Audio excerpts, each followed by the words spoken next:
Last part में हमने देखा था कि मैक्स अपनी स्वॉर्ड टेक्निक को सेकेंड लेवल पर पहुंचाने के लिए एरिया 0201 में जाता है और वहां के मॉन्स्टर्स को मारने लगता है, जिसकी वजह से मैक्स उस एरिया के बाहर लगे बैरियर पर काम कर रहे लोगों के बीच बहुत फेमस हो जाता है, क्योंकि उसने बहुत कम समय में बहुत से मॉन्स्टर्स मार दिए थे। लेकिन अब भी मैक्स सेकेंड लेवल पर नहीं पहुंच पाया था और एक दिन रैट्स की बहुत बड़ी फौज सिटी की तरफ आने लगती है, तो एक वॉर गॉड लेवल का वॉरियर सिटी को बचा लेता है, लेकिन उसमें उसकी जान भी चली जाती है, जिससे मैक्स को बहुत दुख होता है। इसलिए वो ट्रेनिंग पर ध्यान देता है, जिसकी वजह से वो स्वॉर्ड टेक्निक में सेकेंड लेवल पर आ जाता है। अब आगे तो इस पार्ट की शुरुआत में हम उस वॉर गॉड लेवल वॉरियर के फ्यूनरल को देखते हैं, जिसमें देश के सभी बड़े बड़े लोग आ रहे थे। साथ ही इस फ्यूनरल को टीवी पर लाइव दिखाया जा रहा था। इस तरफ हम मैक्स को देखते हैं जो अपने कैप्टन के साथ फ्यूनरल में आया था।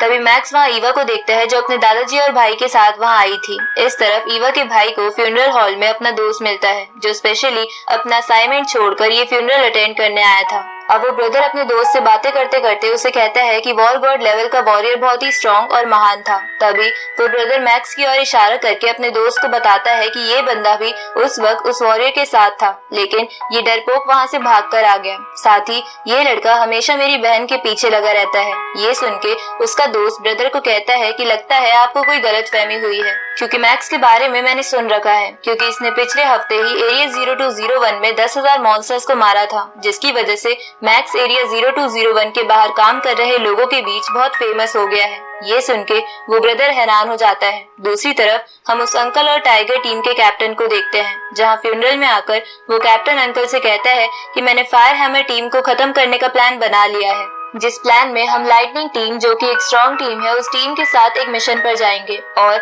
मौका पाकर हम लाइटनिंग टीम और फायर टीम को आपस में भिड़वा देंगे, जिससे हमें लड़ना भी नहीं पड़ेगा और फायर टीम अपने आप खत्म हो जाएगी। ये सुन के वो अंकल खुश हो जाता है। उसी वक्त उस फ्यूनरल हॉल में बोलीनास फैमिली के 2 बॉडीगार्ड्स आते हैं, जो लाइटनिंग टीम के मेंबर्स भी थे। अब मैक्स उन दोनों को देखकर कैप्टन से बोलीनास फैमिली के बारे में पूछता है, जिसपे कैप्टन उसे बताता है कि बोलीनास फैमिली इस कंट्री की टॉप 10 रिच फैमिलीज में से एक है। साथ ही बोलीनास फैमिली के सारे बॉडीगार्ड जनरल लेवल के प्रैक्टिशनर्स हैं। अब वो दोनों बॉडीगार्ड्स टाइगर टीम के पास आते हैं, जहाँ उन दोनों बॉडीगार्ड्स में एक ओल्ड मैन टाइगर टीम के कैप्टन के पास जाता है और उससे कहता है कि इस बार हम और तुम्हारी टाइगर टीम एक साथ मिशन पर जाने वाली है, लेकिन तुम मिशन के दौरान कोई भी गलती मत करना, क्योंकि टाइगर टीम में हमारे यंग मास्टर भी हैं, जिनकी हमको प्रोटेक्शन करनी पड़ती है। ये सुन के टाइगर टीम का कैप्टन कहता है कि ठीक है, मैं और मेरे टीममेट्स मिशन के दौरान कोई गलती नहीं करेंगे। उसी वक्त वहाँ पर वो वॉरियर आ जाता है जिसने पार्ट 1 में मैक्स और ईवा को गोल्डन बर्ड से बचाया था। अब उस वॉरियर को देखकर पूरी मिलिट्री उनको ग्रीट करती है। इधर हैमर टीम का कैप्टन मैक्स को बताता है कि मैंने र्यूमर सुने हैं कि इस वॉरियर का लेवल वॉर गॉड लेवल से भी आगे है, साथ ही ये अभी वर्ल्ड के टॉप वॉरियर्स में से एक है। ये सुन के मैक्स चौंक जाता है। इसके बाद वो सब एक एक कर उस वॉर गॉड लेवल के वॉरियर की तलवार को आखिरी श्रद्धांजलि देते हैं। आगे हैमर टीम जिज्ञान हॉल में मिलती है, जहाँ वो सब उस वॉर गॉड लेवल के वॉरियर के बारे में ही बातें कर रहे थे। तभी चेंगू कैप्टन से पूछता है कि क्या आपको आश्चर्य नहीं हुआ कि बोलीनास फैमिली के बॉडीगार्ड्स आज फ्यूनरल हॉल में टाइगर टीम से मिले थे, जिसपे कैप्टन कहता है कि हाँ, मुझे भी ये बात समझ नहीं आई कि बोलीनास फैमिली टाइगर टीम से क्यों मिली थी, जबकि वो फैमिली बहुत बड़ी है और उस फैमिली में बहुत सारे वॉर गॉड लेवल के प्रैक्टिशनर्स हैं। ये सुन के मैक्स कैप्टन से पूछता है कि उस फैमिली में इतने सारे वॉर गॉड लेवल के प्रैक्टिशनर्स कैसे हैं, जिसपे कैप्टन उसे बताता है कि वो फैमिली बहुत बड़ी है, जिसकी वजह से उस फैमिली के ओल्ड लोगों की एबिलिटी जीन्स के थ्रू छोटे लोगों में आ जाती है और वो छोटे लोग बहुत कम समय में आगे वाले लेवल पर पहुंच जाते हैं। पर ये सब तभी पॉसिबल है जब फैमिली बहुत बड़ी हो। इसके बाद कैप्टन उन सबसे कहता है कि वॉर गॉड लेवल के वॉरियर ने हम सबको मॉन्स्टर से बचाने के लिए अपनी जान दे दी, इसलिए हमें भी एरिया 003 में जाना चाहिए, क्योंकि मैंने सुना है कि वहाँ पर किंग लेवल के आगे के मॉन्स्टर्स भी हैं, जिसकी वजह से हमारी ट्रेनिंग भी हो जाएगी और हम उनमें से कुछ मॉन्स्टर्स को मार भी देंगे, जिससे उस एरिया के पास वाली सिटी पर मॉन्स्टर्स का खतरा कम हो जाएगा। ये सुन के वो सब वहाँ जाने के लिए मान जाते हैं और आर्म कार में बैठकर उस एरिया के बाहर लगे बैरियर पे आ जाते हैं, जहाँ बहुत सारी मिलिट्री थी, क्योंकि उस एरिया में बहुत खतरनाक मॉन्स्टर्स थे। दूसरी तरफ हम अंकल को देखते हैं जो अपने कैप्टन से कहता है कि सभी हॉल ने ये नोटिस जारी कर दिया है कि कोई प्रैक्टिशनर किसी दूसरे प्रैक्टिशनर को नहीं मारेगा, तो हम हैमर टीम को कैसे खत्म करेंगे।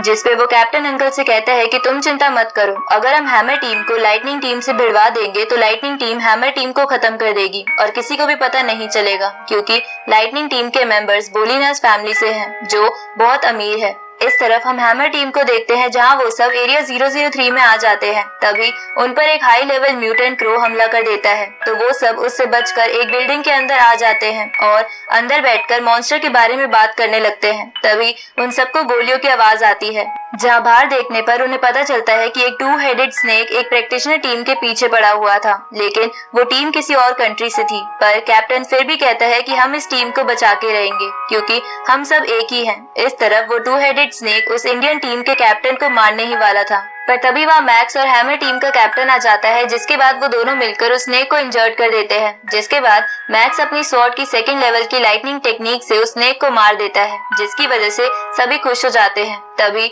वहाँ पर लाइटनिंग और टाइगर टीम आ जाती है, जहाँ टाइगर टीम का कैप्टन लाइटनिंग टीम को हैमर टीम के खिलाफ भड़काता है। तो लाइटनिंग टीम का यंग मास्टर हैमर टीम से कहता है कि इस मॉन्स्टर के सभी पार्ट्स लाइटनिंग टीम लेकर जाएगी। ये सुन के मैक्स गुस्सा हो जाता है। तभी वो यंग मास्टर हैमर टीम और इंडियन टीम को वहाँ से जाने को कहता है। ये सुन के इंडियन टीम का कैप्टन यंग मास्टर पे अटैक करने के लिए आगे बढ़ता है, पर तभी दूर बैठा लाइटनिंग टीम का स्नाइपर गोली से उस कैप्टन का वेपन तोड़ देता है और उस कैप्टन के पैर पे गोली चलाकर उसे इंजर्ड कर देता है। ये देखकर मैक्स इंडियन कैप्टन के पास जाने लगता है, पर हैमर टीम का कैप्टन मैक्स को रोक के उसे कहता है कि तुम्हें लाइटनिंग टीम से पंगा लेने से पहले सोच लेना चाहिए, क्योंकि इस टीम का यंग मास्टर और 2 मेंबर्स जिन्हें हमने कल देखा था वो बोलीनास फैमिली से है, साथ ही वो बहुत स्ट्रॉन्ग भी है। उसी वक्त लाइटनिंग टीम का स्नाइपर इंडियन टीम के कैप्टन को मारने के लिए उस पर दोबारा गोली चलाता है, लेकिन मैक्स ये देखकर अपनी स्वॉर्ड की मदद से उसे रोक देता है। तभी चेंगू जो पीछे बिल्डिंग में बैठा था, वो लाइटनिंग टीम के स्नाइपर को देख लेता है और उस पर गोली चला के उसे इंजर्ड कर देता है। इसके बाद मैक्स यंग मास्टर से कहता है कि प्रैक्टिशनर टीम को एक दूसरे के शिकार नहीं छीनने चाहिए। ये सुन के यंग मास्टर गुस्सा हो जाता है, तो वो ओल्ड मैन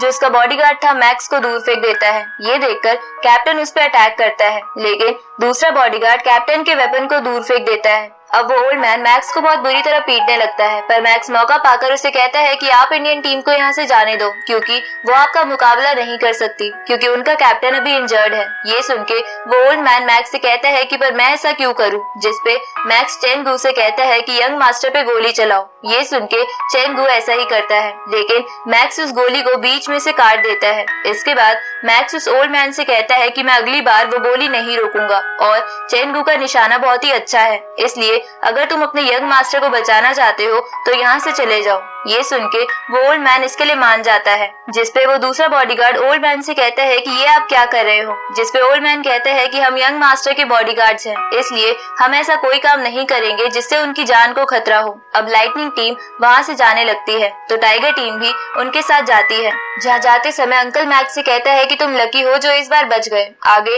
टाइगर टीम का कैप्टन उस ओल्ड मैन से कहता है कि आपने ऐसा क्यों किया, जिसपे ओल्ड मैन उसे कहता है कि माना कि हमें उस मॉन्स्टर के पार्ट्स लेने के लिए हैमर टीम को मार देना चाहिए था, पर हमारे लिए यंग मास्टर की सिक्योरिटी उससे ज्यादा इम्पोर्टेंट है। ये सुन के टाइगर टीम का कैप्टन कुछ नहीं बोल पाता, साथ ही उसका प्लान भी फेल हो गया था। इसके बाद अंकल धीरे से टाइगर टीम के कैप्टन से कहता है कि अब हम क्या करेंगे, जिसपे वो कैप्टन कहता है कि मैं कुछ न कुछ रास्ता ढूंढ लूंगा। इस तरफ हम हैमर टीम को देखते हैं, जहां कैप्टन और चेंगू समझ गए थे कि ये टाइगर टीम की चाल थी, ताकि वो लाइटनिंग टीम की मदद से उनको खत्म कर सके। इसलिए कैप्टन चेंगू से कहता है कि अगली बार हम उनसे मिले तो हम उन्हें नहीं छोड़ेंगे। ये सुन के मैक्स कैप्टन से कहता है कि हमारे लिए यही अच्छा होगा कि आप सब इंडियन टीम के साथ वापस सिटी में चले जाएं। ये सुन के कैप्टन मैक्स से पूछता है कि तुम ऐसा क्यों कह रहे हो, जिसपे मैक्स कैप्टन को बताता है कि यंग मास्टर के दोनों बॉडीगार्ड्स जो लाइटनिंग टीम के मेंबर्स भी हैं, वो बहुत ताकतवर हैं, पर इस बार उन्होंने हमें यंग मास्टर की वजह से छोड़ दिया था, लेकिन मुझे लगता है कि वो इस बात का बदला जरूर लेंगे। ये सुन के कैप्टन इंडियन टीम के साथ वापस जाने के लिए मान जाता है। तभी